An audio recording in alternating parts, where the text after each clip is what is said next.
श्रावण शिव महापुराण की कथा है। आपको कथा में कहा था कि श्रावण के महीने में मेरे देव आदिदेव महादेव की दुगनी भक्ति, मतलब एक लोटा जल नहीं, कितना 2 लोटा जल शिव को समर्पित कर जा रहे हैं सब। 2 लोटा जल बाबा को समर्पित कर।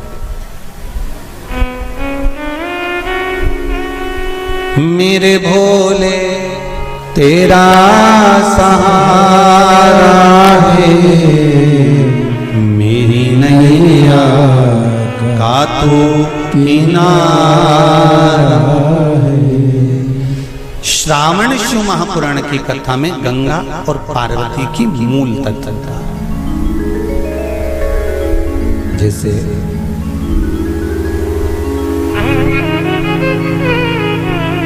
श्रावण का महीना आता है तो गंगा मैया और पार्वती मैया, ये दोनों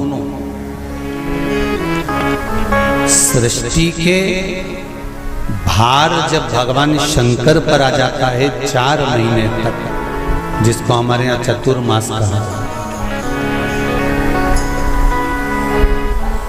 तो ये 4 महीना जब चतुर्मास का आता है तो सृष्टि का संपूर्ण भार मेरे देवादिदेव महादेव पर आ जाता है। और देवादिदेव महादेव पर जब सृष्टि का भार आता है तो केवल अकेले महादेव इस भार को नहीं उठाता, इस भार को उठाने के लिए गंगा और माता पार्वती भी उनके नजदीक में आकर खड़ी हो जाती है।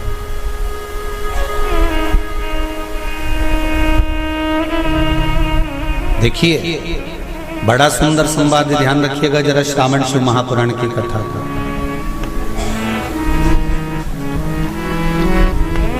केवल एक पुरुष का कार्य नहीं है परिवार का भार उठाने का, केवल एक पुरुष का भार कर्तव्य नहीं कि परिवार का भार केवल पुरुष उठाए। शिव महापुराण की कथा कहती है कि धर्म पत्नी जो होती है, जिसको धर्म की ध्वजा कहा जाता है, धर्म पत्नी जो होती है ये पति के साथ मिलकर आधा भार अपने माथे पर लेकर चलती है, उसको धर्म पत्नी कहते हैं, जो भार तत्व को ग्रहण कर कर चलती है। केवल पति नहीं, केवल पति नहीं, धर्म पत्नी भी भार ग्रहण करते। शंभु शरणे पड़ी मांगू घड़ी रे घड़ी, दुख काटो दया करी न दर्शन आपो, दया करी न दर्शन आपो। संपूर्ण भार पुरुष अपने ऊपर नहीं लेते, आधा भार धर्मपत्नी भी ग्रहण करते हैं। वो भार कैसे कम होता है, जरा ध्यान देना कथा पर। पति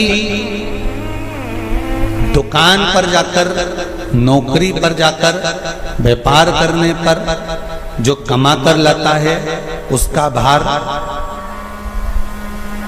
जो कमा कर लाया उसके माध्यम से धन से घर का थोड़ा भार कम हो जाता है। ये तो हुई कमाई से।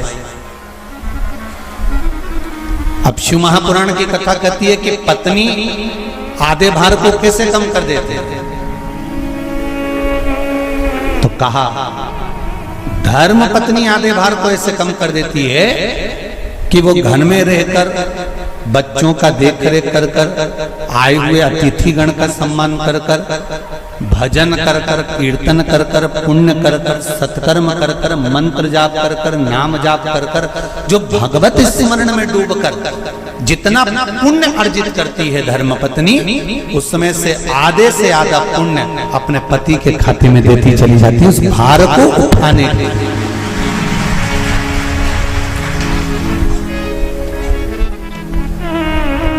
उस भार को उठाने में आधे से आधा भार धर्मपत्नी अपने व्रत, अनुष्ठान, मंत्र, साधना, तप, उपवास आदि के माध्यम से काट देती।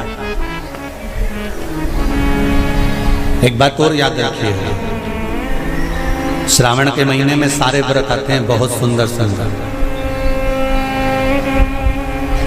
छोटी तीज का व्रत भी आ जाता है, बड़ी तीज का व्रत भी आ जाता है। दुबे जी, छोटी तीज भी आएगी, बड़ी तीज भी आएगी, और अच्छे से अच्छे व्रतों का क्रम रामकिशोर जी बीच बीच में श्रावण, भादो, कुंवर, कार्तिक में आते रहते। ये 4 महीना जो व्रत आते हैं, इन व्रतों की मूलता क्यों कही गई? ये सारे व्रत चतुर्मास के अंतर्गत ही आते हैं, इन व्रत को बाद में भी आ जाना चाहिए, पर नहीं। मूल जो व्रत हैं, पूजन है, अनुष्ठान है, देवी देवताओं के जो पूजन के भाव बताए, वही चतुर्मास में बताए। इसका कारण क्या है? क्यों चतुर्मास के व्रत की महत्वता होती है? तो कहा, इस चातुर्मास के अंतर्गत स्त्री, नारी जो व्रत धारण करती है, हाथों में चूड़ा पहनना, पाँव में पायल पहनना, महावुर लगाना, मेहंदी लगाना, ये जितने छोटी तीज, बड़ी तीज और अन्य तीजों आएंगी, त्योहार आएंगे चतुर्मास में, माताएं हरतालिका तीज हुई, छोटी तीज, बड़ी तीज हुई, भादों के कोई व्रत हुए, अनुष्ठान हुए, छठ हुई, पूजन, जो भी माताएं पूजन करेंगी उसके अनुसार वो हाथों में, शरीर पर 16 श्रृंगार धारण करती हैं, बहुत सारे श्रृंगार धारण करती हैं, और श्रृंगार धारण करने के साथ साथ माताएं अखंड सौभाग्य की वस्तुएं भी इन 30 त्योहार पर दान करती हैं।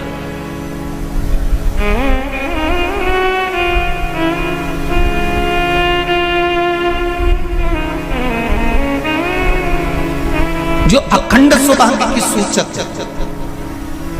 जो अखंड सौभाग्य की वस्तुएं वो देने का प्रयास करते हैं, दान। क्यों जीजियो, एक बात बताओ, जितने भी माताएं कथा सुन रही हैं और जितने फेसबुक यूट्यूब पर सुन रहे हैं और जितने आस्था चैनल पर सुन रहे हैं, श्रावण के महीने की श्रावण शिव महापुराण की कथा सुन रहे हैं, एक बात दिल से बताना, जितनी सौभाग्यवती माताएं होती हैं, ये संक्रांति पर भी 13 चीजें दान करती हैं, 14 चीजें दान करती हैं। बीच में कोई 16 सोमवार का उद्यापन करेंगी तो भी सुहाग की सामग्री देंगी, उद्यापन करेंगी तो भी सुहाग की सामग्री देंगी, कोई कार्य करेंगी तो भी सौभाग्य की सामग्री देंगी। सौभाग्य की सामग्री का दान क्यों किया जाए? सौभाग्य सूचक वस्तुओं का दान क्यों किया जाए? सौभाग्य की वस्तुएं क्यों प्रदान करी जाती है, क्यों दी जाती है? उसका कारण क्या है?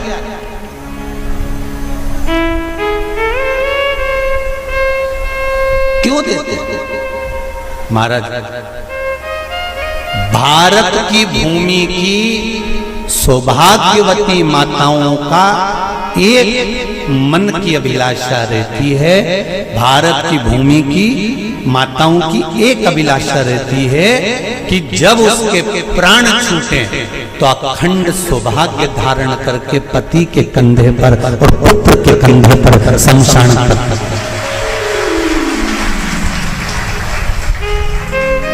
ये भारत की भूमि की माताओं की सोच, उनके मन का संकल्प, उनके मन का भाव। और विदेश की माताओं का क्या संकल्प होता है? महाराज, भारत का एक संत विदेश गया और भारत के संत जब विदेश गए तो वहां पर एक मां, एक स्त्री पति की कब्र के पास में बैठकर पंखा कर रही थी।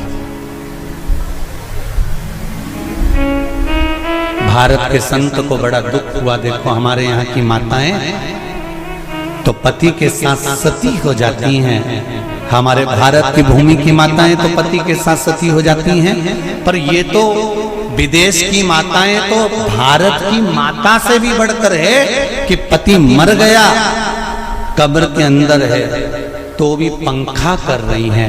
ये तो इनसे भी बड़ी है, भारत की माता से भी बड़ी, ये विदेश की माता। तो भारत के संत से रहा नहीं गया और भारत के संत ने जाकर पूछ लिया विदेश की माता से, माँ जी एक बात बताओ, हमारे यहाँ पति के साथ पत्नी सती हो जाती है, वो प्रथम गिनती में आती है, पर तुम तो उससे भी बड़ी हो कि पति मर गया उसके बाद भी उसकी कब्र को पंखा कर रही हो। इतने में विदेश की माता ने कहा, मैं पति को पंखा नहीं कर रही, हमारे यहाँ नियम है जब तक पति की कब्र नहीं सूख जाए हम दूसरी शादी नहीं कर सकते, इसलिए पंखे से सुखा रहा।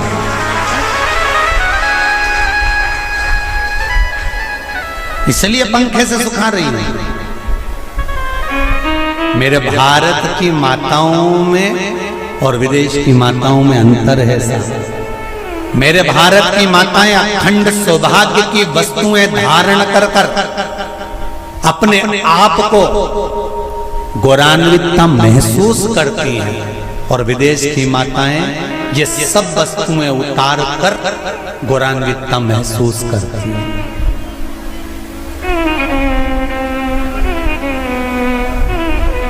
क्यों देते हैं चूड़ी का दान, क्यों देते हैं बिंदी का दान, क्यों देते हैं अखंड सौभाग्य का दान?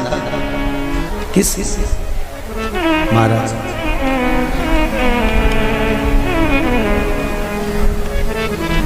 मेरे हाथों में भर भर के चूड़ी रहे, मेरे हाथों में भर भर के चूड़ी और मैया कोई कामना,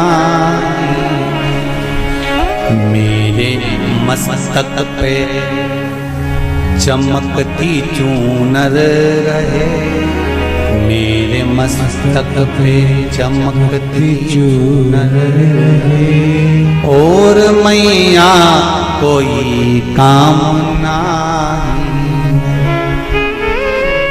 मेरी मांगों में भर भर के सिंदूर रहे, मेरी मांगों में भर भर के सिंदूर रहे और मैया कोई कामना नहीं, मेरे पाँव में बिछुड़ी का जोड़ा रहे, एक बिछुड़ी नहीं, कितनी? 2, 3, 4, 5, एक एक पाँव में जोड़े से बिछुड़ी होना चाहिए, केवल एक नहीं, सिंगल नहीं। वो तो आजकल का फैशन हो गया महाराज, जो केवल एक बिछुड़ी धारण कर लो उसी में फैशन दिखे। श्रावण की शिव महापुराण की कथा कहती है जब बेटी को विदा करा जाता है और पहली बार बेटी के पांव में जब बिछुड़ी डाली जाती है तो वो बिछुड़ी भी अलग अलग नहीं होती, उस बिछुड़ी के जोड़ को चेन से एक दूसरे से बंधा हुआ होता। बोला सही है कि गलत? जितने आस्था चैनल पर कथा सुन रहे हैं, जितने फेसबुक पर सुन रहे हैं, यूट्यूब पर सुन रहे हैं, सुन लेना कि मेरे भारत की माताओं का जब पाणी ग्रहण संस्कार किसी बेटी का होता है, उसके पांव में जब पहली बार बिछुड़ा पिनाया जाता है, बिछुड़ी पिनाई जाती है, तो वो बिछुड़ी भी एक दूसरे से बंधी हुई होती है, चेन से बंधी हुई होती है। उसको अलग अलग वाली बिछुड़ी शादी के मंडप में नहीं पिनाई जाती। क्यों? जैसे ये बिछुड़ी एक दूसरे से पांव में बंधी हुई है, तुम्हारी जिंदगी अंतिम श्वास तक ऐसी ही बंधी की बंधी रहे, यही बनना चाहिए।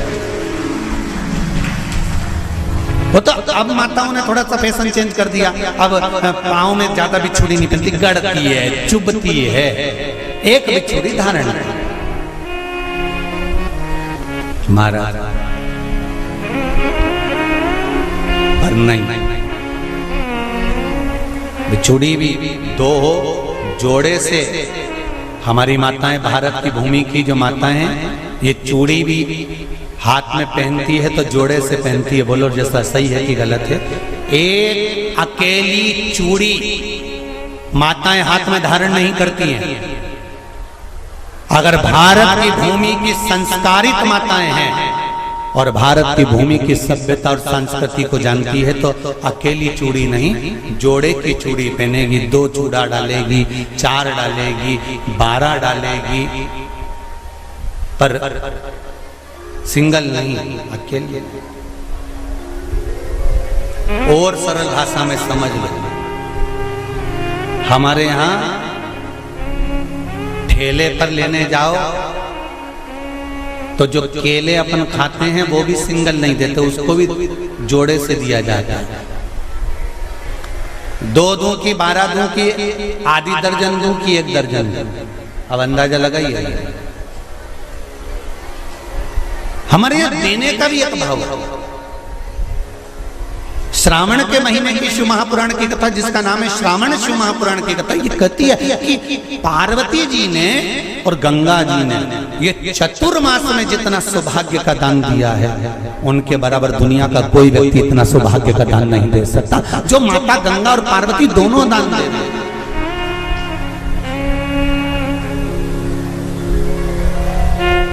प्रतिदिन दे रहे हैं।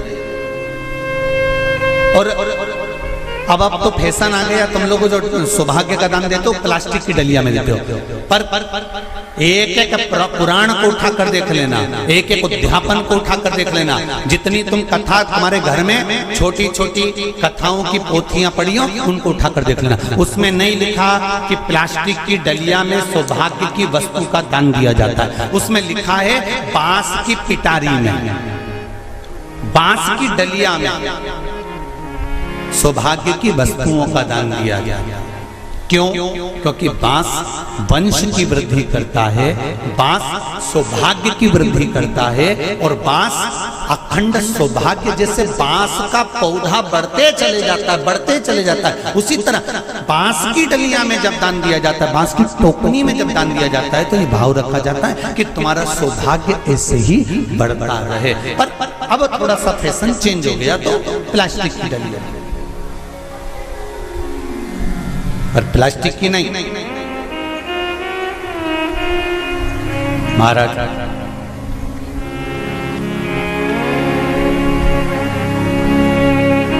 शिव तत्व की ओर चल चल। शंभु शरणे पड़ी मांगू घड़ी रे घड़ी, दुख काटो दया करी दर्शन तो गंगा मैया और पार्वती मैया चतुर्मास के अंतर्गत जो त्योहार पड़ता है, चतुर्मास के अंतर्गत जो व्रत पड़ते हैं, ये किसी दूसरे के नहीं है। तीज का व्रत माता पार्वती का, छठ का व्रत माता पार्वती का, चतुर्थी का व्रत माता पार्वती का, ये सारे व्रतों की शुरुआत गंगा और पार्वती ने अपने बल से। बोलो हर हर महादेव। ये अपने बल से बनाना, अपने बल से।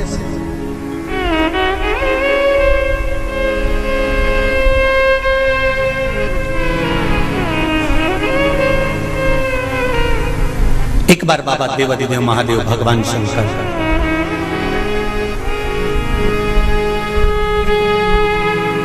भोलेनाथ नंदी को लेकर निकले,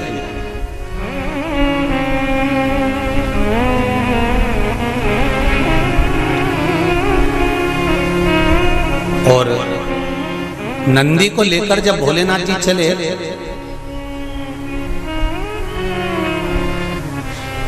बीच मार्ग में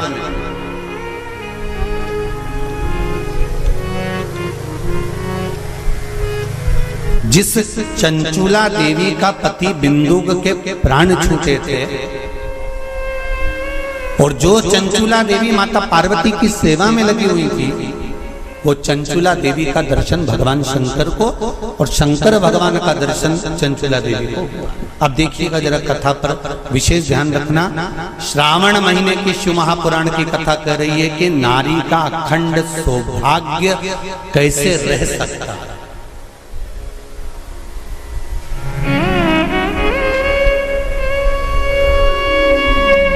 अपने घर के बच्चों को, अपने घर की बेटियों को, बेटों को अपने घर की बहुओं को, अपने परिवार को कैसे एकजुट कर कर एक साधना में रखा जा सकता है, वो शिव महापुराण।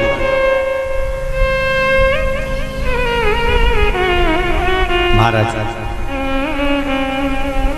बीच में चंचुला देवी दिखी, नंदी पर बैठे बाबा भोलेनाथ चल चल चल, और आराम से देवाधिदेव महादेव जा रहे थे। नंदी अलमस्त होकर चल रहे थे, हाथ में बाबा के त्रिशूल त्रिपुंड, मस्तक पर भस्म रमाए हुए, जटाजूट बांधे हुए, मस्तक पर सुंदर चंद्रमा है, और गंगा की धार बहते बहते देवाधिदेव महादेव चंचुला के सामने आ गए। चंचुला वो जिसका पति बिंदु प्रेत योनि में पड़ा हुआ था, और बेदब्य था उस चंचुला ने धारण कर कर रखी थी, उसका पति जीवित नहीं था।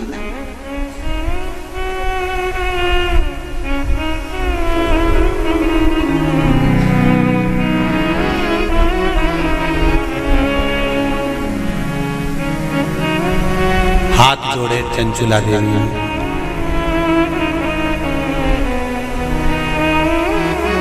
और निवेदन करा, महाराज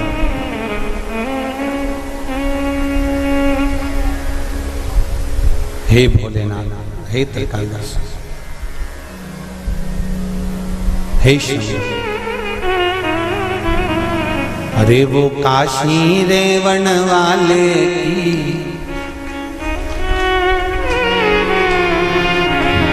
वो उज्जैन रहने वाले की जय होना चाहिए, जय होना चाहिए।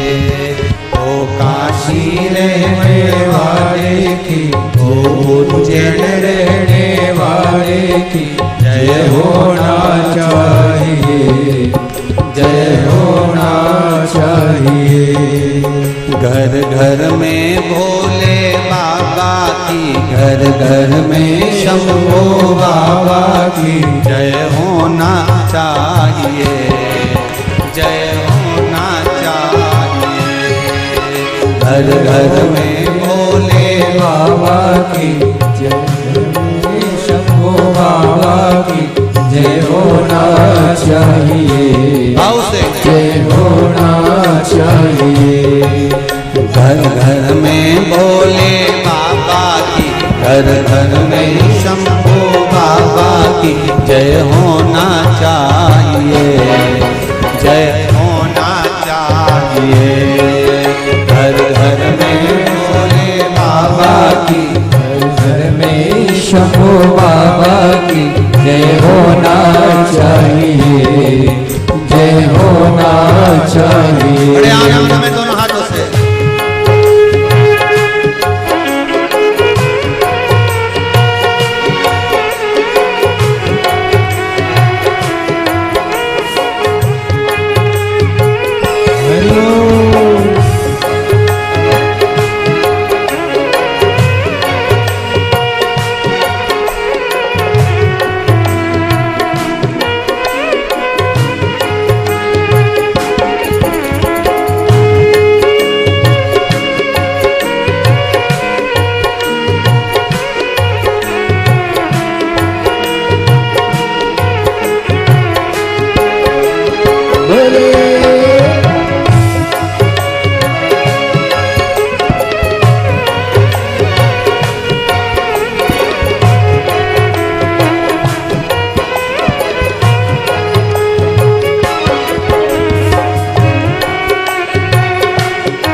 भक्तों का उद्धार किया, भस्मा को मार दिया, धर्म का उद्धार किया। भस्मा को मार दिया, भक्तों का उद्धार किया। भस्मा को मार दिया, भक्तों का उद्धार किया। वो भस्मा मारण वाले की, वो भस्मा मारण वाले की, वो भस्मा मारण वाले की, वो भस्मा मारण वाले की जय होना चाहिए, जय होना चाहिए।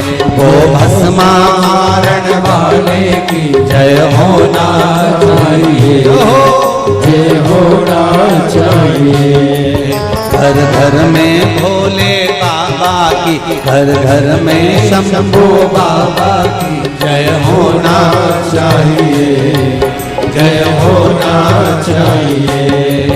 घर घर में भोले बाबा की, घर घर में शंभू बाबा की जय होना चाहिए, जय होना चाहिए। शंभो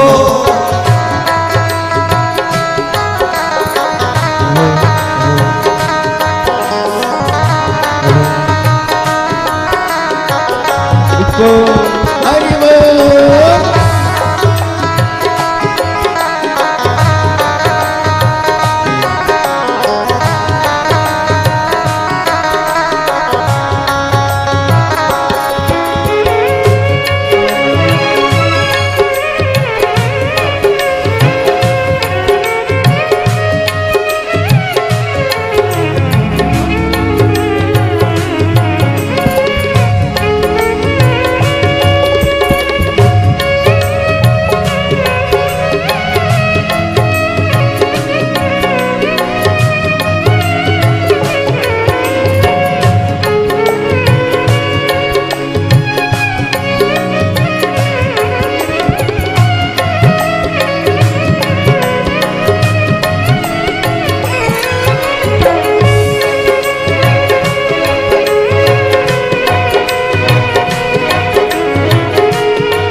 भक्तों का उद्धार किया। तारका को मार दिया, भक्तों का उद्धार किया। तारका को मार दिया, भक्तों का उद्धार किया। तारका को मार दिया, भक्तों का उद्धार किया। तारका मारन वाले की, वो तारका मारन वाले की, वो तारका मारन वाले की, वो तारका मारन वाले की जय होना चाहिए, जय होना चाहिए, जय होना चाहिए, जय होना चाहिए, जय होना चाहिए, जय होना चाहिए, जय होना चाहिए, जय होना चाहिए। घर घर में भोले बाबा की, घर घर में भोले बाबा की, घर घर में शंभू बाबा की, घर घर में शंभू बाबा की जय होना चाहिए, जय होना चाहिए, जय होना चाहिए, जय होना चाहिए, ओ जय होना चाहिए, जय होना चाहिए, जय होना चाहिए, जय होना चाहिए, जय होना चाहिए, जय होना चाहिए, जय होना चाहिए।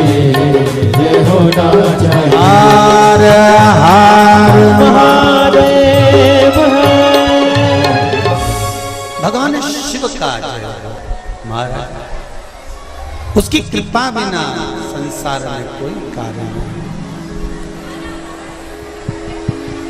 मूल मंत्र का स्मरण करेंगे। बाबा देवाधिदेव महादेव से प्रार्थना करेंगे कि हे भोले बाबा, हे शंभु बाबा, हे कैलाशी, हे अविनाशी, हे ओघड़दाना, हमारे मन के मनोरथ को पूर्ण करें। श्री शिवाय नमस्तुभ्यं, श्री शिवाय नमस्तुभ्यं, श्री शिवाय नमस्तुभ्यं, श्री शिवाय नमस्तुभ्यं, श्री शिवाय नमस्तुभ्यं। शिव महापुराण का ये मूल मंत्र है। शंकर भगवान की पुराण तुम्हारे सम्मुख में है। भले आस्था चैनल पर कथा सुन रहे हो, फेसबुक यूट्यूब पर सुन रहे हो, चाहे एक वरेश्वर बाबा की पावन धरा पर ऑनलाइन शिव महापुराण की कथा को श्रवण कर, जहां बैठकर सुन रहे हो वह दिल से बाबा से अपने मन की बात इस मंत्र को बोलने के बाद अवश्य कह लेना चाहिए। उससे विनती अवश्य करना चाहिए। तेरा ही दिया मैंने खाया पिया तेरा शुक्रिया है, तेरा शुक्रिया है। दिल से कहो, हम तेरे भरोसे पर कथा सुन रहे हैं, हम तेरे सहारे सुन रहे हैं और तुझे साधना है। और ये साधता भी वही है, कोई दूसरा नहीं साध सकता। महाराज तलवार के घाव को सुई पर निकाल देता है वो मेरा शंकर ही हो सकता है, इसके सिवाय कोई दूसरा नहीं।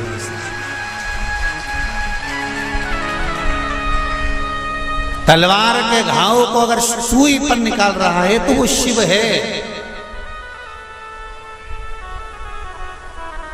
जो हादसा हुआ पूर्णिमा पर, वो अगर दिन में होता तो ये तलवार का घाव जैसा नहीं होता, और निकाल दिया सुई के घाव पर, सुई पर। ये शिव है, कोई दूसरा नहीं। ये शंकर है, कोई दूसरा नहीं। वो कुबेरेश्वर महादेव है, साधारण नहीं हो सकता। भक्ति अविरल हो,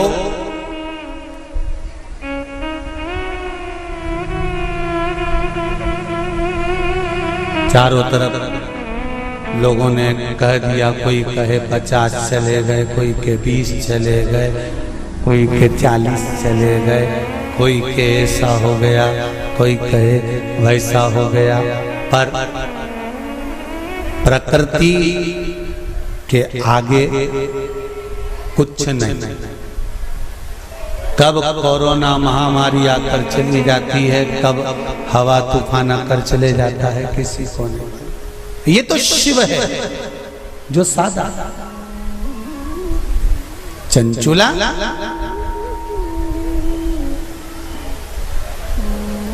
आपने मेरा मार्ग क्यों रोक दिया? भगवान देवाधिदेव महादेव ने पूछा।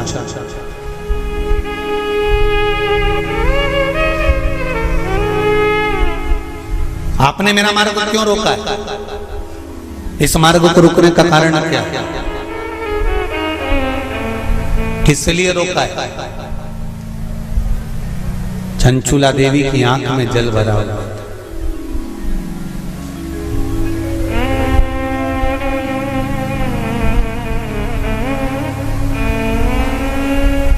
मैं बेधब्य हो गई हूं। चंचुला देवी कहती हैं, मेरे पति के धाम को मुझे वापस जाना है। जिस लोक में मेरा पति रहता है मुझे उस लोक में जाना है। शंकर भगवान ने एक बात बड़ी सुंदर कही चंचुला देवी को, आपको मालूम है? चंचुला,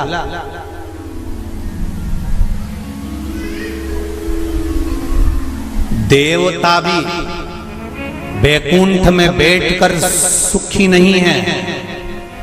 देवता कहते हैं कि मेरे भोले के पास कैलाश धाम पर मुझे जाना है और मेरे शंकर के पास मुझे रहना है।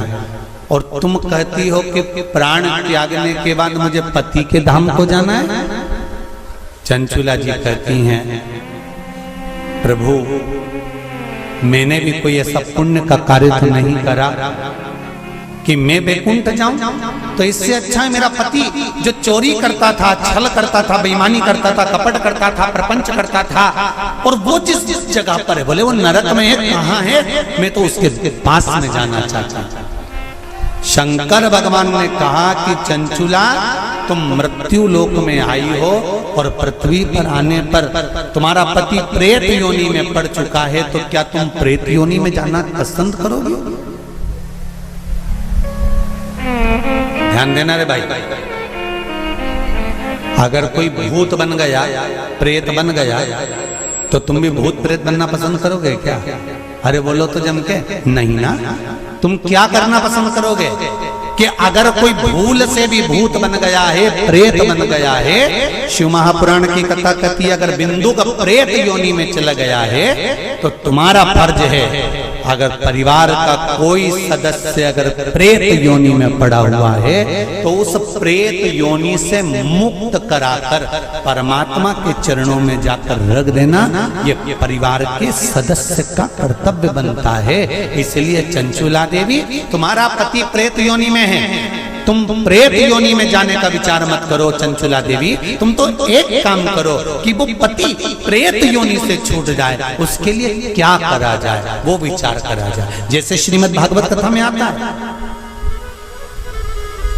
आत्मदेव नाम का ब्राह्मण जिसके घर में संतान नहीं,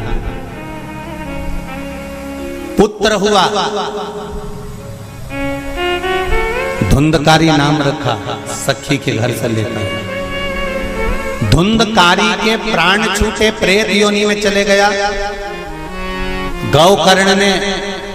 गौकर्ण को मालूम पड़ा कि मेरा भाई प्रेत योनि में पहुंच गया है, तो गौकर्ण ने तर्पण आदि क्रिया करना प्रारंभ करी, भजन करना प्रारंभ करा, कीर्तन करना प्रारंभ करा, स्मरण करना प्रारंभ करा, मंत्र जाप करना प्रारंभ करा। और गौकर्ण ने उस मंत्र जाप के बल पर, उस भागवत कथा के बल पर, भगवान के बल पर, भगवत भजन के बल पर अपने भाई को प्रेत योनि से मुक्त करा दिया। एक बात आपको पहले भी कथा में कही है, आज फिर कह रहा है।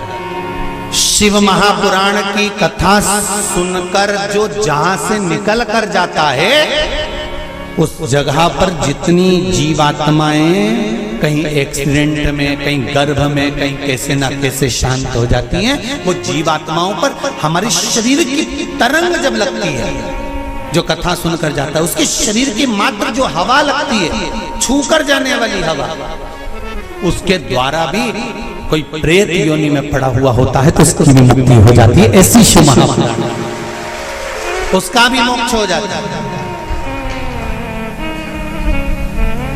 इसलिए ऋण मुक्तेश्वर महादेव मंदिर उज्जैनी में लिखा हुआ है कि शिव महापुराण एक पीढ़ी को या 7 पीढ़ी को नहीं तारती। शिव महापुराण की कथा 71 पीढ़ी को तार देती है। वो शंकर की पावन कथा है, ये साधन नहीं। शिव महापुराण की कथा सुनकर जाते जाते जाते जाते जिस मार्ग में जितने जीव हैं उनका कल्याण।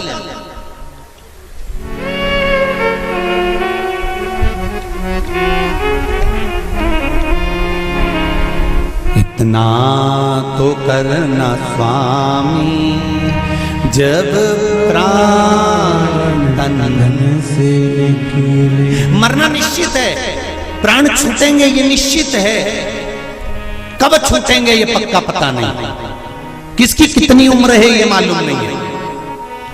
तो एक काम तो कर सकते हैं, भगवान से प्रार्थना तो कर सकते हैं कि बाबा ऐसी कृपा करना, ऐसी दया करना, मेरी ऐसी बुद्धि करना कि तेरा भजन करते हुए, तेरा दर्शन करते हुए, तेरा कीर्तन करते हुए, तेरा मंत्र जाप करते हुए मेरे प्राण छूट जाए। इतना तो करना स्वामी जब प्राण मन से निकले, गोविंद नाम लेकर जब प्राण मन से निकले। भगवान से इतनी प्रार्थना जरूर करना कि तेरे भजन करते करते, तेरा स्मरण करते करते, तेरा मंत्र जाप करते करते, तेरा कीर्तन करते करते, तेरी कथा श्रवण करते करते, दान पुण्य सत्कर्म करते करते, तीर्थ आदि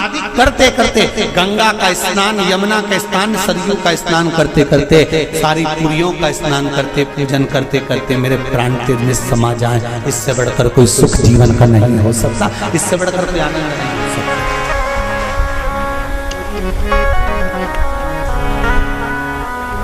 पलंग पे मत पटक जाते भोलेनाथ, कोई शरीर में ऐसा रोग मत दे देना कि बार बार बार बार बार बार शरीर को फाड़ा जा रहा है, काटा जा रहा है, बार बार। ये निकालो, जांच के लिए मुंबई पहुंचाओ, ये निकालो, जांच के लिए दिल्ली पहुंचाओ, ये निकालो, जांच के लिए पुणे पहुंचाओ, जांच के लिए चेन्नई पहुंचाओ। ऐसा शरीर मत कर देना कि शरीर को काट काट काट काट और पलंग पर पड़ा हुआ है, सड़ रहा है और जा नहीं रहा। बाबा इतनी कृपा कर देना, पलंग पर मत पटकना, चलते फिरते तेरा भजन करते करते तेरे धाम को चली जाऊं, इससे बढ़कर कोई सुख नहीं होगा। तेरे धाम को चली जाऊं, इससे बड़ा जाना निश्चित, पर तेरे भजन के बल पर।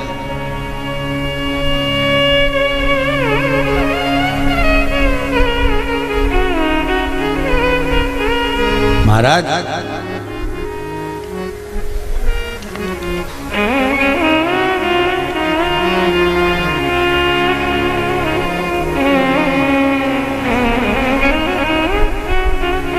चंचुला देवी से भगवान शंकर कह रहे हैं कि तुम कहती हो कि मेरे प्राण छूटकर मैं पति लोक में जाऊं, जहां पर मेरा पति रह रहा है।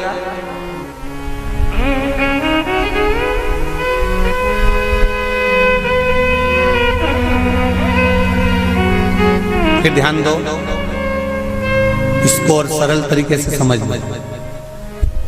पति मदिरा की दुकान पर बैठ रहा है और पत्नी अपनी सास से कह दे मैं तो वही रहूंगी जहां मेरा पति रह गया है।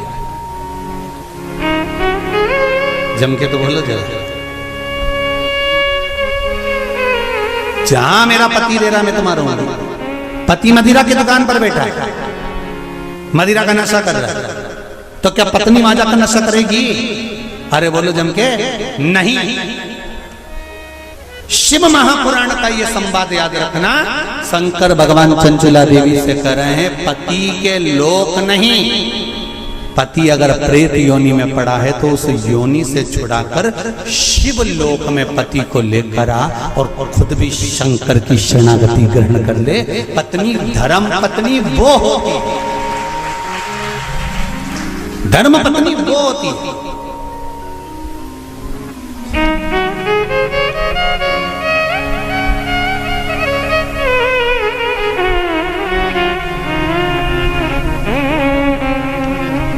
नहीं,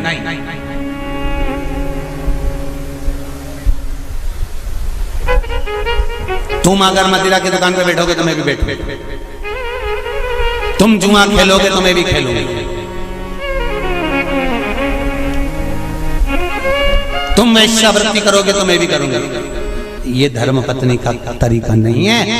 धर्म पत्नी का तरीका है कि पति अगर मदिरा की दुकान पर बैठा है तो तू कुछ ऐसा कर्म कर जिसके बल पर तेरा पति मदिरा की दुकान छोड़ दे, वो अलग, मदिरा पीना ही छोड़ दे, वो प्रथम। वहां से छुड़ाकर अच्छे कर्म की ओर ले।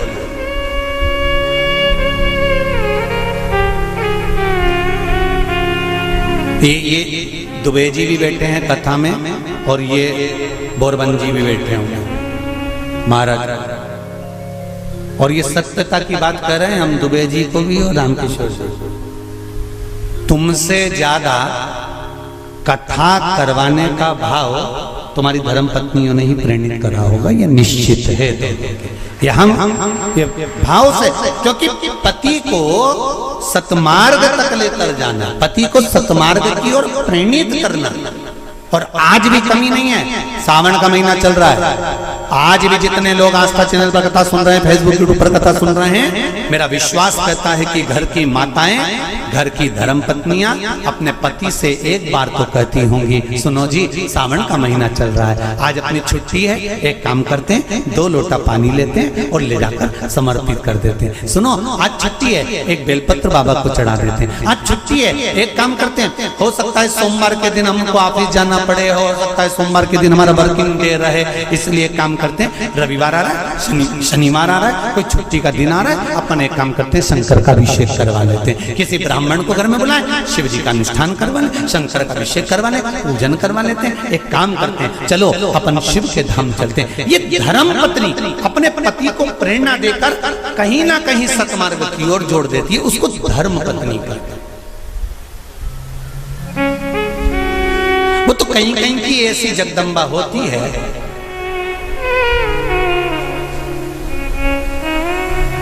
पति अगर गलत भी करता है ना तो वो कभी नहीं कहती कि तुमने गलत काम करता रहा, क्योंकि वो सोचती नहीं है ना, वो तो अच्छा है। मेरे माता पिता ने शादी कर दी तुम्हारे साथ, तुम मदिरा की दुकान पर बैठे हो कि वेश्यावृत्ति कर रहे हो कि मांसाहार कर रहे हो कि क्या कर रहे हो, उसको कोई मतलब नहीं, वो तो लगी, उसे कोई मतलब नहीं कि ये कहां जा रहा है कि क्या कर रहा है। पर जो दिल से चाहता है, धर्म पत्नी अगर पति को हृदय से, उसका नाम ही धर्म पत्नी है। हमने पत्नी नहीं बोला, हम धर्म पत्नी कर, धर्म पत्नी होगी। पति अगर गलत कर रहा होगा तो उसको मार्ग से खींच कर लेकर,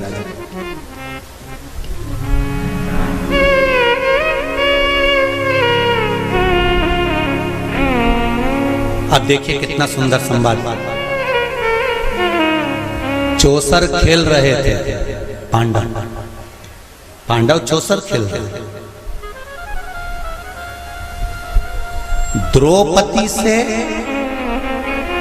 पूछा गया, क्यों द्रौपदी, तुम्हारे पति जुआ खेल रहे थे और तुमने उसको मार्ग नहीं दिखाया, सतमार्ग नहीं बताया, तुम धर्म पत्नी हो द्रौपदी, सतियों की गिनती में आता है तुम्हारा नाम, और तुम तुम्हारे पतियों को गलत मार्ग से निकाल कर नहीं लाई।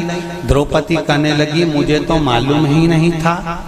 पहली बात तो ये कि मैं अंदर केश सुलझा रही थी, जब मेरे केश पकड़ कर खींच कर लाया गया और भरी सभा में लाकर खड़ा करा गया, तब मुझे मालूम पड़ा कि मेरे पति चौसर खेल रहे हैं, जुआ खेल रहे हैं, और मैंने हाथ जोड़कर निवेदन करा, तुम ये क्या कर रहे हो, तुम ये क्या कर रहे हो। आज भी नियम है महाराज, कोई मदिरा पान में डूबा है, कोई वेश्यावृत्ति में डूबा है, कोई मांसाहार में डूबा है, कोई गलत काम में जुए आदि में डूबा हुआ है, तुम छुड़ा के रह गए कि मत जा, मत कर, तुम छुड़ा कर रह गए। तो शिव महापुराण का एक बड़ा सुंदर भाव वर्णन करा गया हमारा, बड़ा सुंदर भाव। महाराज शमी के 5 पत्ते, बेलपत्री के 5 पत्ते, बेर के 5 पत्ते, क्या क्या चीज है जरा जम के बोलो। शमी के 5 पत्ते, बेर के 5 पत्ते और बेलपत्री के 5 पत्ते। महाराज श्रावण महीने की दोनों अष्टमियों में से कोई भी अष्टमी, ये भी जरूरी नहीं है कि सोमवार की ही अष्टमी थी, श्रावण महीने की दोनों अष्टमियों में से कोई भी अष्टमी को बेर के पत्ते पर लाल चंदन, बेलपत्री के पत्ते पर पीला चंदन शमी के पत्र पर केवल कोई चंदन लगाने की जरूरत नहीं, सादा केवल एकदम कुछ भी उसमें लगाकर नहीं, सिंपल।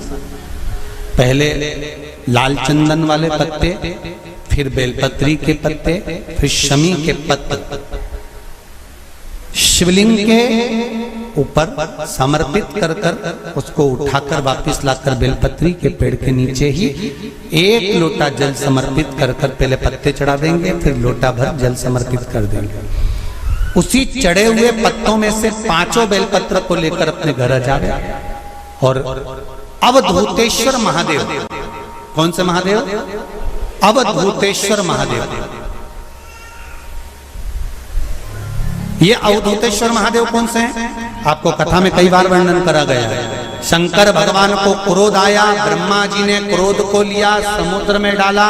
उस रूप को क्रोध का एक रूप था, क्योंकि जो मदिरा पान करने वाले होते हैं, व्यसन करने वाले होते हैं, गलत काम करने वाले होते हैं, इनको सुधार करे जाओ। जितना तुम समझाओगे ये उतना आग बबूला होंगे। तुम बच्चों से कहोगे गलत लड़के के साथ रह रहा मत रहे, तो और ज्यादा क्रोध करेगा, और चिड़चिड़ करेगा, और अपशब्द कहेगा। तो ये क्रोध को संयमित कर देगा। अवधूतेश्वर महादेव,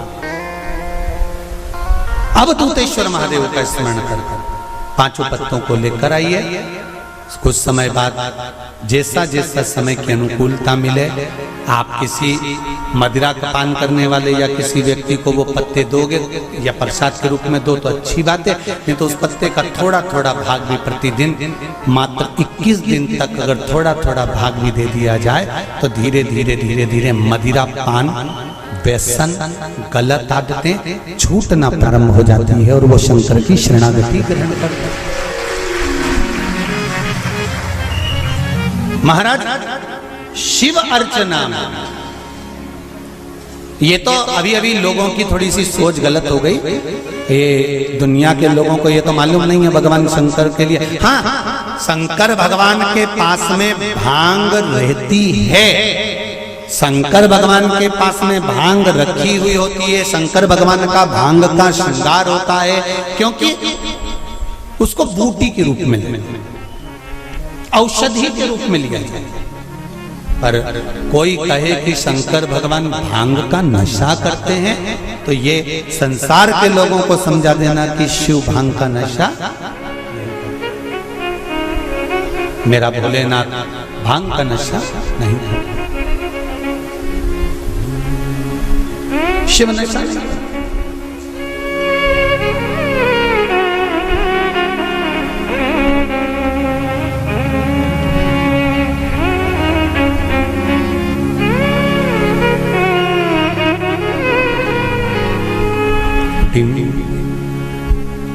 महाराज शिव भांग का नशा, शंकर औघड़ी,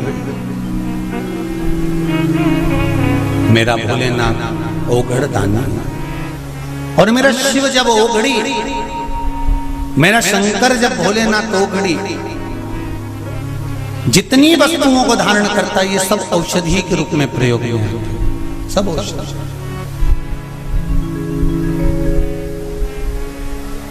महाराज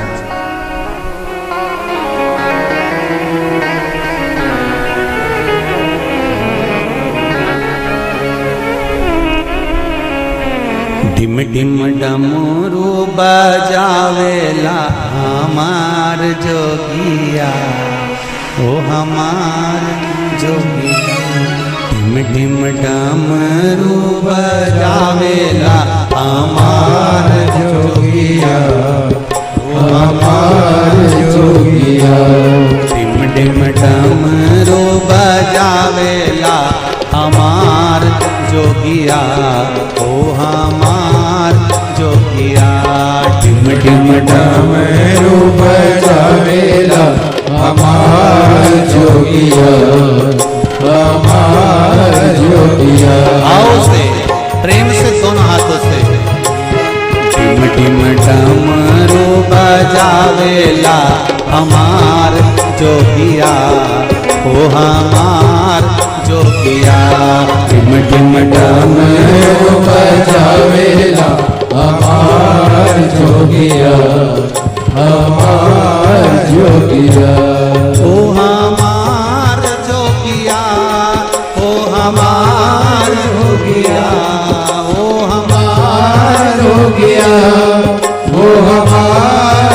जोगिया ढिम ढिम डमरू बजावेला हमार जोगिया, ओ हमार जोगिया। ढिम ढिम डमरू बजावेला हमार जोगिया, हमार जोगिया। जय हो।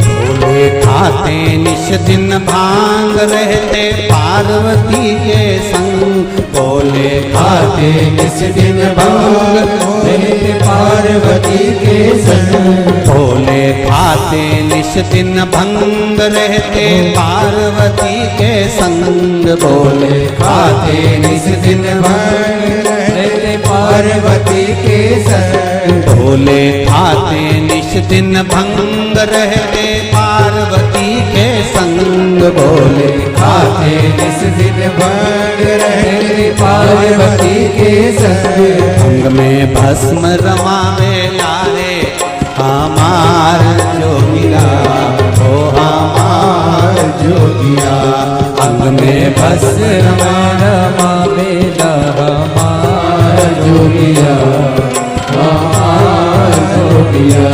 ढिम ढिम डमरू बजावेला हमार जोगिया, ओ हमार जोगिया।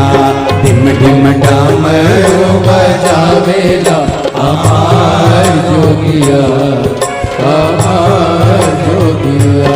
ओ हमार जोगिया, ओ हमार जोगिया, ओ हमार जोगिया, ओ हमार जोगिया। ढिम ढिम डमरू बजावेला हमार जोगिया, ओ हमार जोगिया। ढिम ढिम डमरू बजावेला हमार जोगिया, हमार जोगिया। आओ से दोनों हाथों से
बेल की सवारी चंदा सोहे लारी लारी, बसा बेल की सवारी चंदा सोहे लारी लारी, बसा बेल की सवारी चंदा सोहे लारी लारी, बसा बेल की सवारी चंदा सोहे लारी लारी, बसा बेल की सवारी चंदा सोहे लारी लारी, बसा बेला की सवारी चंदा चंदा सोहे नारी नारी। धार गंगा के बहावेला हमार जोगिला, ओ हमार जोगिला।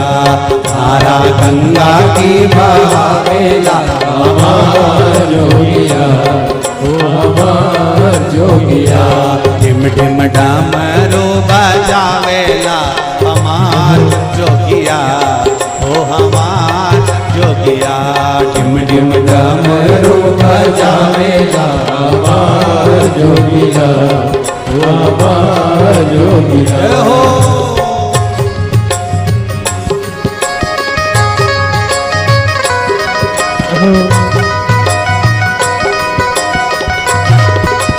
जय हो।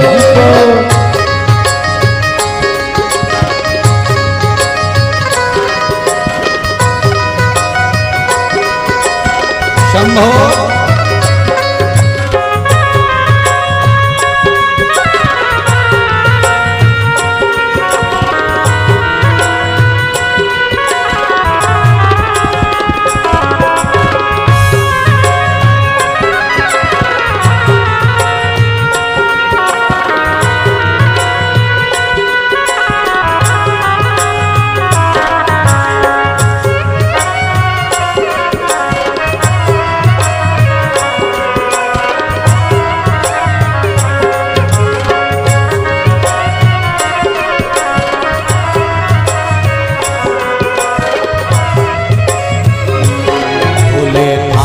निश दिन भंग रहते पार्वती के संग बोले खाते निस दिन भंग रहते पार्वती के संग। बोले खाते निश दिन भंग रहते पार्वती के संग बोले खाते निस दिन भंग रहते पार्वती के संग। अंग भस मीरा वाले हमार जोगिया, ओ हमार जोगिया।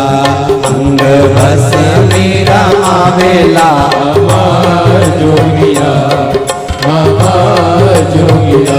ढिम ढिम डमरू बजावेला हमार जोगिया, ओ हमार जोगिया। ढिम ढिम डमरू बजावेला हमार जोगिया, हमार जोगिया। ढिम ढिम डमरू बजावेला हमार जोगिया, ओ हमार जोगिया। ढिम ढिम डमरू बजावेला हमार जोगिया, हमार जोगिया। हमार जोगिया, ओ हमार जोगिया। ओ हमार जोगिया, हमार जोगिया। हमार जोगिया, ओ हमार जोगिया। हमार जोगिया, हमार जोगिया। हमार जोगिया, ओ हमार जोगिया। हमार जोगिया, हर हर महादेव। भगवान शिव की कथा कर रही है। पार्वती मैया शिव जी के संग है। द्रौपदी 5 पतियों को देख कर कहती हैं कि तुमने ये गलत कर दिया। उनको नहीं मालूम। और महाराज श्री शिवाय नमस्तुभ्यं, श्री शिवाय नमस्तुभ्यं, श्री शिवाय नमस्तुभ्यं, श्री शिवाय नमस्तुभ्यं। हर हर महादेव। शिव कथा कर रहे हैं महाराज। भगवान शंकर का अनुमोदन कर रहा है, स्मरण कर रहा है। कथा कहती है यदि गलत मार्ग पर पति गया है तो उसको सत मार्ग पर लेकर आए।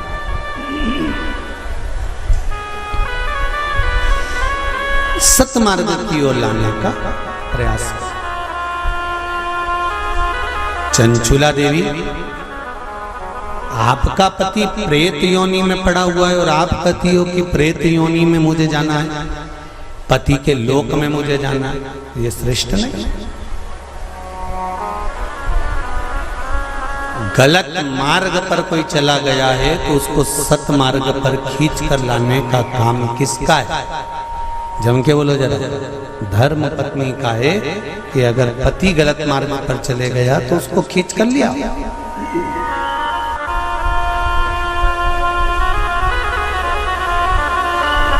यदि पति गलत काम कर रहा है और पत्नी सोचे कि अब तो मैं भी गलत काम करूंगी, तो उसमें श्रेष्ठता नहीं, उसमें श्रेष्ठता नहीं होना चाहिए।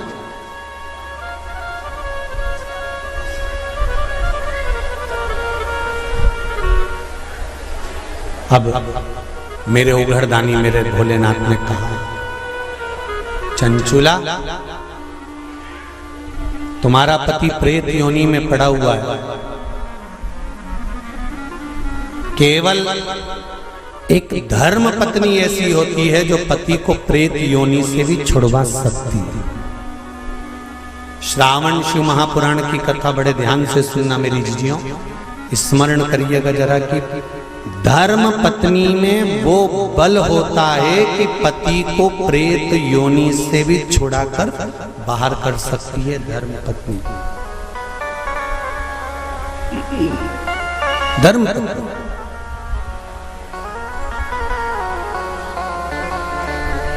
अब चंचुला देवी ने पूछा,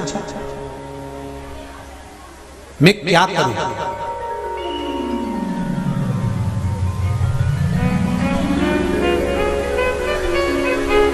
शंभो शरणे घड़ी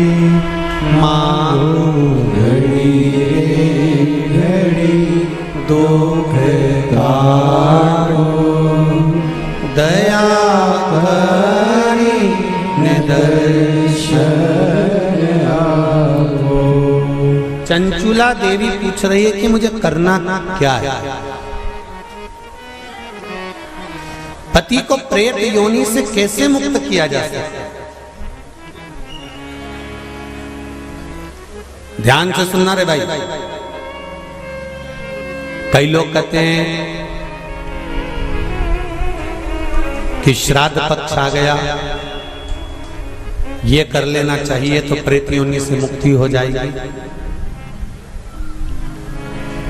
पितरों की शांति के लिए ये कर लेना चाहिए तो पितृ मुक्त हो जाएंगे। पहले तो एक बात अच्छे से समझ लो, पितृ मुक्त नहीं होते, उनकी शांति होती है। क्या होती है? जम के बोलो जरा। उनकी शांति होती है। जब आप किसी तीर्थ में स्नान कर रहे हो, जब आप किसी तीर्थ में हो, स्नान कर रहे हो, पुण्य कर रहे हो, सत्कर्म कर रहे हो, भजन कर रहे हो, कीर्तन कर रहे हो, मंत्र जाप कर रहे हो, तो उसका एक अंश, एक भाग हमारे पूर्वजों के खाते में, हमारे पितरों के खाते में जाता है, उनके खाते में पहुंचता है, ये निश्चित है। आपने किसी ब्राह्मण को भोजन कराया, भले आपने पितरों के निमित्त नहीं जिमाया, कोई ब्राह्मण को एक गिलास पानी पिलाया, भले आपने पितरों के निमित्त नहीं पिलाया, पर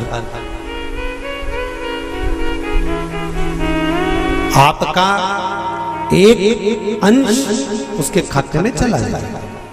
उससे क्या होगा? पितरों की शांति। और समझ लो, गया जी में पिंडदान कर देने से क्या पितृ मुक्त हो जाते हैं? बद्रीनाथ जाकर कपाल क्रिया करने से क्या पितृ मुक्त हो जाते हैं?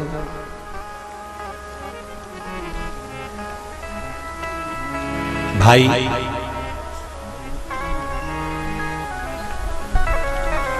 गया जी जाना तो वहां के पंडा जी से पूछना हम यहाँ पिंडदान कर देंगे तो क्या वो मुक्त हो गए? पंडा जी कहेंगे आप अपने पूर्वजों को गया का पिंड देकर उनका पिंडदान कर कर आप उनको भगवान विष्णु के चरणारविंद में छोड़ गए, पर आप घर जाना तो घर पर जब जब श्राद्ध पक्ष आए तब ब्राह्मण को भोजन जरूर करो। भले तुम भूख मत देना, कौए का मत निकालना, पर एक काम जरूर करना कि ब्राह्मण भोज कराना। उससे क्या होगा? 16 श्राद्ध में जब हमारे पितरों को, हमारे पूर्वजों को पितृलोक से छोड़ा जाता है तो वो सबसे पहले जिस घर में रहे होते हैं, जहां उनका पिंड घर में दिया होता है, जहां रहे होते हैं, सबसे पहले वो वहां आते हैं, सबसे पहले वहां आएंगे। और अगर तुमने उनकी तिथि पर, उनके वार पर अगर आपने भोजन करा दिया है तो उनकी मुक्तता नहीं, उनकी शांति हो जाती है।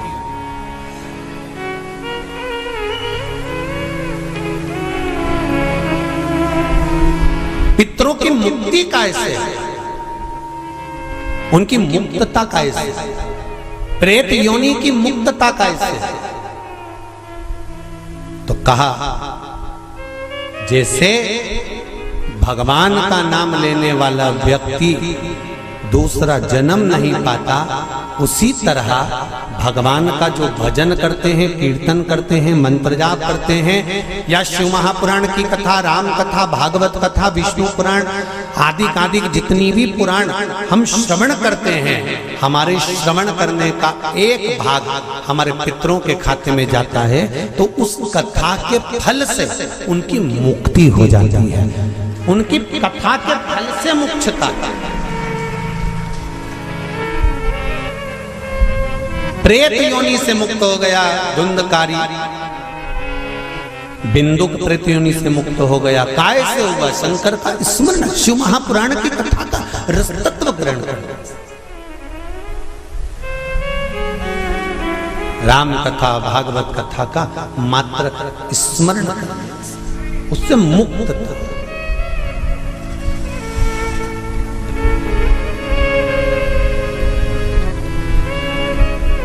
श्राद्ध पक्ष में चाहे चातुर्मास के अंतर्गत श्रावण का जो महीना चल रहा है, इस श्रावण के महीने में आप जो भगवान शंकर को 2 लोटे से जल चढ़ा रहे हो, 2 लोटे नहीं हो, घर में 2 कलश नहीं हो, तो कलश के ऊपर एक कटोरी भी रखकर लेकर 2 कटोरी से आपने अगर जल समर्पित करा है, इसका एक अंश हम पहले भी कथा में कह कर आए हैं कि आप शंकर भगवान को जब जल चढ़ाते हो, शंकर भगवान को जब जल समर्पित करते हो, उसका एक अंश घर में रहने वाले प्रत्येक मनुष्य के, प्रत्येक जीव के खाते में चला जाता है। सारी समस्या का हल, जम के बोलो जरा, एक लोटा जल, ये सारी समस्या। भगवान शिव कह रहे हैं, चंचुला तुम प्रेत योनि में मत जाओ, अपने पति को प्रेत योनि से खींचकर कैलाश धाम लेकर आ जाओ। इसको धर्म पत्नी कहते हैं, जो पति से कह दे कि तुम गलत काम कर रहे हो, ठीक है वो अपनी जगह पर धर्म पत्नी का फर्ज है कि वो गलत काम करने वाले पति को भी धर्म का पथ निश्चित करे, धर्म का काम। तेरा ही दिया मैंने खाया पिया है, तेरा शुक्रिया है, तेरा शुक्रिया है। चंचुला देवी ने पूछा कि मेरे पति को प्रेत योनि से छुड़ाकर आपके चरणों में लाने का तरीका क्या है? उसका तरीका है क्या? तो कहा उसका केवल एक तरीका है। भगवान शंकर कहते हैं, एकाग्र चित्त होकर कोई अगर मेरा गुणगान करे, शिव कह रहे हैं चंचुला देवी, शंकर का मात्र गुणगान करने वाला, शिव महापुराण की कथा को मात्र श्रवण करने पर तेरे पति प्रेत योनि से छूट जाएगा। चंचला देवी ठहाका लगाई, हंसी, मुस्कुराई।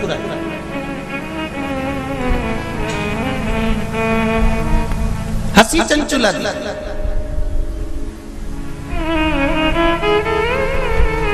अब देखिए, कोई व्यक्ति समझा रहा है, आपकी सास बहू को समझा रही है और बहू सिर पर पल्लू लेके ठाका लगाकर खूब जोर जोर से हंसे, तो ईमानदारी से बोले सास को गुस्सा नहीं आएगा? कैसी पगली है, अकल क्या सब बेच खाई इसने। मैं समझा रही हूं और ये ठिठोली बना रही है। मैं इसको समझा रही हूं और ये मेरे ऊपर हंस रही है। सास बहू को समझाए और बहू खूब ठाका लगा लगा कर हंसे तो सास को बुरा लगता है। शंकर भगवान के सामने चंचुला देवी हंसी, पर मेरे शिव जी को बुरा नहीं लगा। क्यों? शंकर भगवान कहते हैं कि ये मनुष्य का शरीर जो मिला है ना, 60 साल, 50 साल, 70 साल, 80 साल, 90 साल, 40 साल, आजकल उम्र की कोई सीमा है क्या? 100 वाले, 90 वाले तो बहुत कम मिलेंगे साहब। जितने भी मिलेंगे आप कहीं पर भी सूचना पाओगे 65 का था, 70 का था, 72 का था, 80 की तो बॉर्डर कबड्डी जैसे छूटे आते हैं कहीं कहीं के। 80, 85 और 90 की बॉर्डर तो कबड्डी जैसे छू के आते हैं। कहीं कहीं के होते हैं जो तू करते करते वहां तक पहुंचते हैं और 80, 90 की उम्र को छू के फिर आते हैं।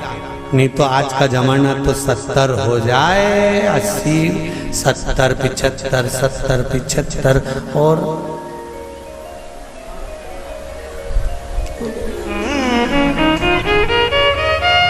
और बीच में कोरोना जैसा आ गया तो फिर तो 75 भी जाने दो। 35, 40, 42, 45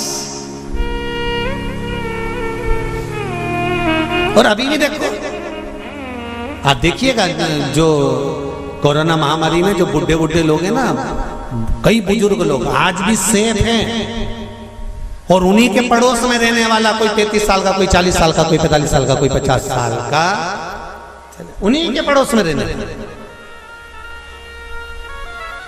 और कई कई बूढ़ी बूढ़ी माताएं तो आज भी कह देती हैं, भगवान हमको उठा देता, इनको बेचारे को बचा देता।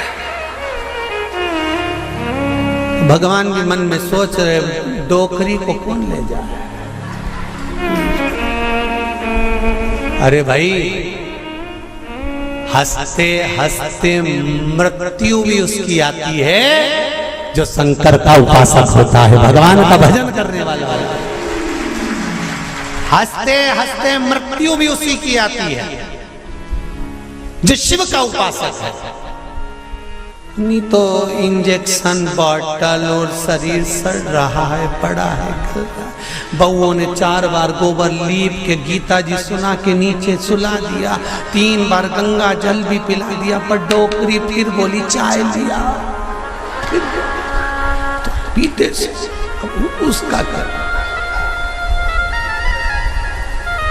तो फिर उठते रहे।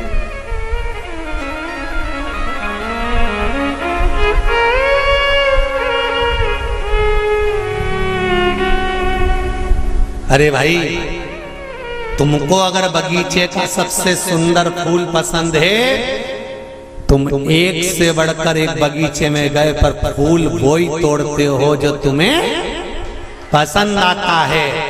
मेरा महादेव संसार में से उसी को उठाता है जो महादेव को पसंद आता है। ये शिव है जो महादेव को पसंद आता है, नहीं उठाएगा जब तक। तुम चाहे गीता जी सुना दो, चाहे गंगा जल पिला दे, चाहे किसी महाराज से पूछ कर कितना भी दान करा दो, हमने काहे दान कर दी। पंडित जी को बुला के गाय भी दिलवा दी, एकादशी भी छोड़ दी, पर ये नहीं छूटी।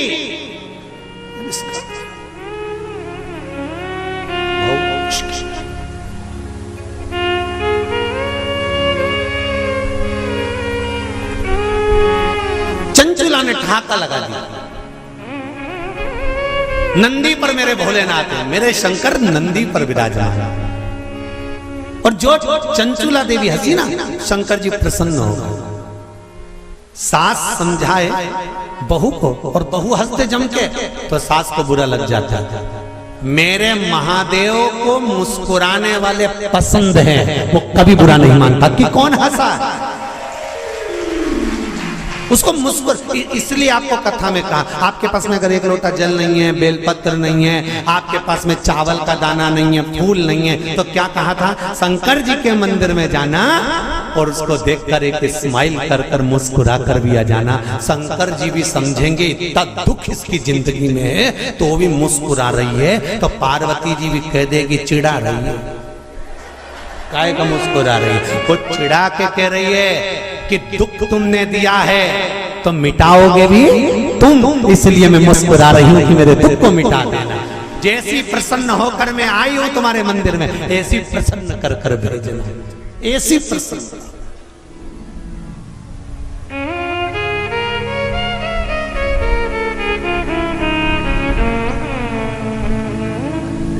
हो लिखन वाले तू हो के दयाल लिखना, मेरे हृदय अंदर सतगुरु का प्यार लिखना,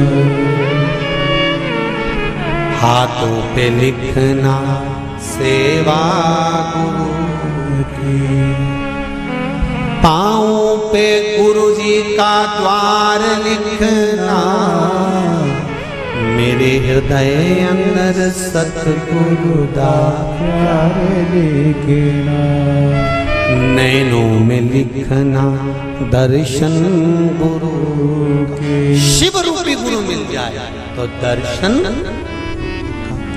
होठों पे शिव जी का नाम लिखना, मेरे हृदय अंदर सतगुरु का प्यार लिखना।